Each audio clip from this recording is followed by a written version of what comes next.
number one, 06.7 Energy FM.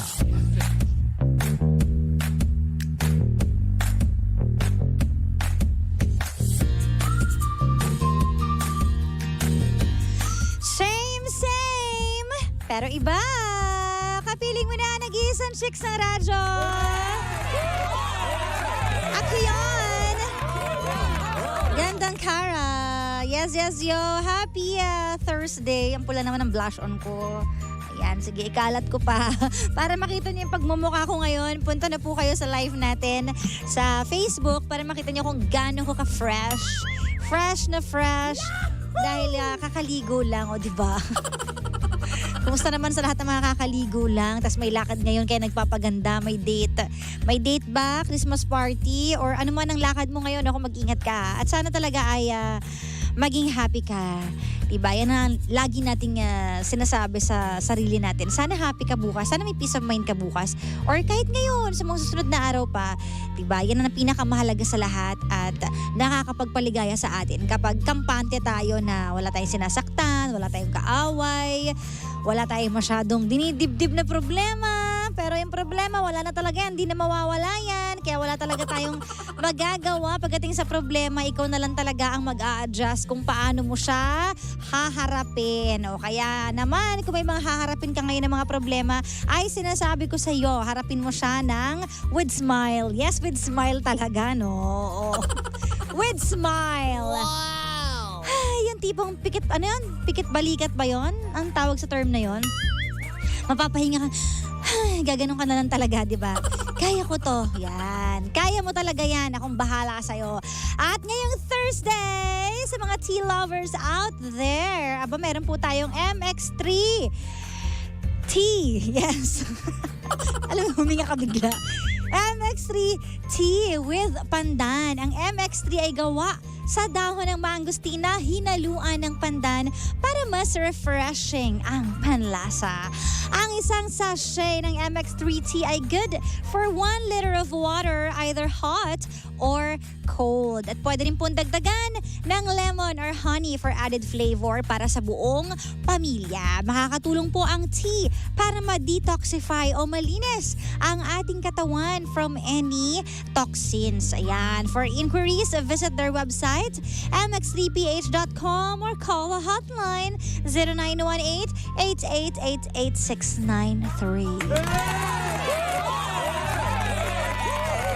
Yes. Hello po sa lahat ng mga nakatutok na sa atin at nagpapabati si Mami Olet. Mami Olet and friends, hello po sa inyo dyan. At syempre sa lahat na rin ng mga nakatutok ngayong pananghaliang ito sa atin. O pananghalian pa rin naman kasi 1:26 na. Sa lahat ng mga nasa bahay dyan, chillax ka lang Saya ng buhay mo Taray sige, i-relax mo lang yan. Ako na ang bahala sa'yo. Na-miss daw ako. Grabe, na-miss niyo agad ako. Kahapon lang dito ako. By the way, may latest vlog po ako sa Dubai at may mga susunod pa yan. Manood naman kayo, di ba? Manood kayo. Punta po kayo sa YouTube channel ko. Hanapin niyo po, Gandang Cara. Ayan yung nagpunta kami sa Global Village. Yung maraming mga countries inside. Tapos may lumapit sa amin. Parang pinagsabihan kami. Kaya kung gusto mong mapanood kung ano nangyari dun sa lumapit sa amin at sinagot namin, pumunta na po kayo sa YouTube channel ko. Punta na kayo dyan. Okay, Gandang Cara. Yung latest vlog ko, pakishare na rin po. Please like and share kung love nyo talaga ako. Lahat ng nanonood ngayon na ilan nanonood sa atin ngayon? 347. Oy, dagdagan nyo na. Live na tayo, oy. Lahat ng mga nanonood ngayon, 349, 351 na. Teka lang, kakaano lang. 351 million. Ayan, punta po kayo ngayon sa YouTube channel ko at mag-comment kayo doon. 'Di ba? Sabihin nyo kung bakit nyo ko love. Ay! Pag hindi ko kayo nakita doon sa comment section talaga.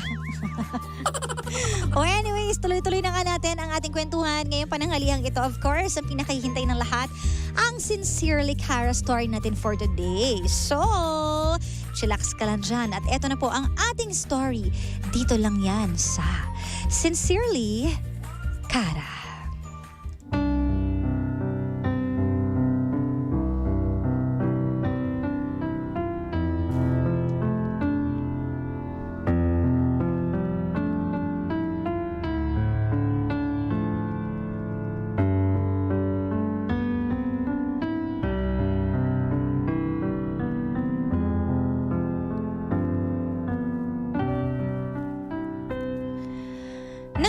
ba talaga sa totoong buhay yung nasa isang relasyon ka, tapos biglang-bigla may mafe-feel kang kakaiba para sa ibang tao? Is it love? Or is it just infatuation?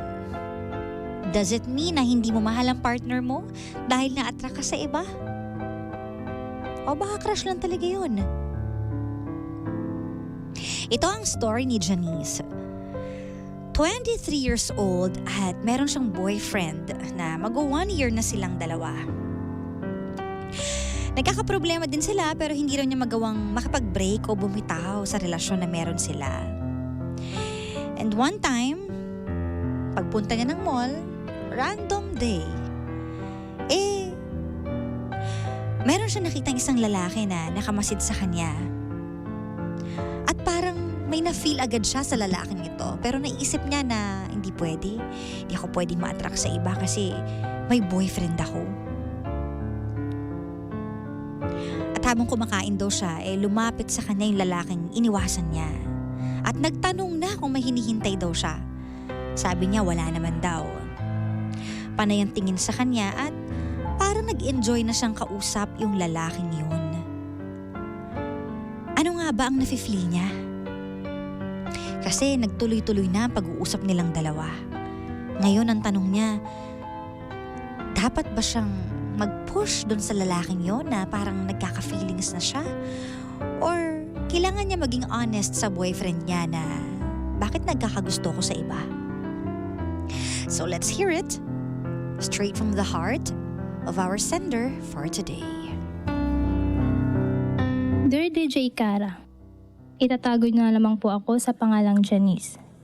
23 years old, may kasintahan ako at mag-iisang taon na po kaming dalawa.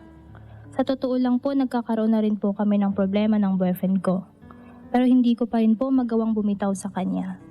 One time, pumunta ako sa mall para bumili ng bagong damit at may napansin akong guy na nakatayo sa kabilang side. At lagi kong nahuhuli na nakatingin sa akin. Di ko alam DJ Kara kung bakit. Ang nasa isip ko noon ay baka nagandahan siya sa akin at nasaiksihan dahil sa suot ko na fit pants at crop top na damit. Hinayaan ko siya noon DJ Kara at sa hanggang lumayo ako dahil ayokong may nakamasid sa akin. Pero aaminin ko pogi din naman siya. Kaya lang, di na pwede kasi may nobyo na ako at mahal ko. So ayun na nga DJ Kara. Lumayo ako at pumunta sa kainan sa mall dahil gutom na ako. Habang kumakain ako, DJ Kara, lumapit sa akin ang lalaking iniiwasan ko. Nagtanong siya kung may hinihintay ako. Ang sabi ko naman, wala. Nagpakilala siya sa akin at humingi ng pasensya sa mga nangyari, sa panay tingin niya at sa pagsunod sa akin. Masaya siyang kausap DJ Kara dahil nagkukwento siya sa mga paborito niyang lugar na kanyang napuntahan at ang maganda doon pareho kaming gustong puntahan which is ang Baguio. Hiningi niya FB name ko at binigay ko naman DJ Kara. Lumipas ang ilang araw, may nag-message sa akin, nangumusta at namukhaan ko agad na siya. Yun, nireplyan ko at sa hanggang umabot kami ng 2 buwan na magka-chat at walang alam ang boyfriend ko. Unti-unti na akong nahulog sa guy na kilala ko DJ Kara.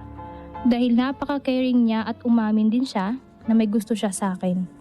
Gusto ko na ngang itigil pero di ko kayang hindi makipag-chat sa kanya dahil komportable na kami sa isa't isa. DJ Kara, ano po ba ang gagawin ko dahil may nobyo na ako at dapat po ba nasasabihin ko sa nobyo ko na may nakilala akong guy? Nako! Happy ka ba talaga sa boyfriend mo? Kasi ba't nangyari yan, Janice? Well, pakinggan muna natin at basahin kung ano nga ba ang masasabi ng mga pangga natin sa story mo na may boyfriend ka pero may iba kang gusto at hindi alam ng jowa mo ang ginagawa mo. Ewan ko na lang sa'yo, Janice, talaga kukurting kita sa singit eh. Bakit kasi? Sige, basahin natin ang mga comments dito. Sabi dito, Ate Janice, hindi ka magnet para ma-attract. Basta-basta sa kung sino-sino, matutong makontento sa isa. May kasabihan ang mga matatanda, ang batong gulong, ang batong gulong ng gulong hindi kinakapitan ng lumot. Ha? Ano? Teka lang. Ang lalim nun Sabi to ni Rocky Alex. Janice, maging honest ka sa boyfriend mo. Baka hindi talaga kayo para sa isa't isa. Malay mo, baka siya pala yung right man for you. To be honest to yourself. Sabi ni Ate Liberty, be honest to yourself daw. Kung ako ang tatanungin mo, aminin mo ang totoo mong nararamdaman sa boyfriend mo. Huwag mong saktan ang karelasyon mo. Dapat isa lang ang piliin mo. Bumitaw ka, huwag kang manakit ng damdamin ng iba. Mapanakit yun pero totoo yun. Sabi ni Ate Rhea, bumitaw ka, hindi yung nananakit ka raw ng damdamin ng iba. Ganon. O eto pa, entertaining someone is wrong. If you're in a relationship, let your partner know about the situation. Be honest to your boyfriend. Respect and love ang pairalin. Sabi naman ni Ate Arlene Neri. Respect and love. Yan yung topic natin kahapon, di ba? Respect and trust ang bumubuo sa isang relasyon. So, better tell him the truth daw. O ito pa. Ay, masyado ka naman, Janice. Natitigan ka lang, ang dali mong ma-attract. Sabi ni Mami Alicia Guevara, bilis mo naman daw ma-attract. Hindi ka daw magnet, sabi kanina, di ba? Magsabi ka ng totoo sa boyfriend mo is the key. Sabi ni Mami Rosie, huwag kang mamangka sa dalawang ilog, be faithful to your boyfriend. Sabi ni Letty, be faithful. Oy, napakahirap yata ng word na yan nowadays, no? Yung be faithful, di ba? Kasi parang nauubos na yata ang mga faithful sa mundo. O ito pa, honesty is the best policy. Sabi ni Manam Tam Uson Teresa.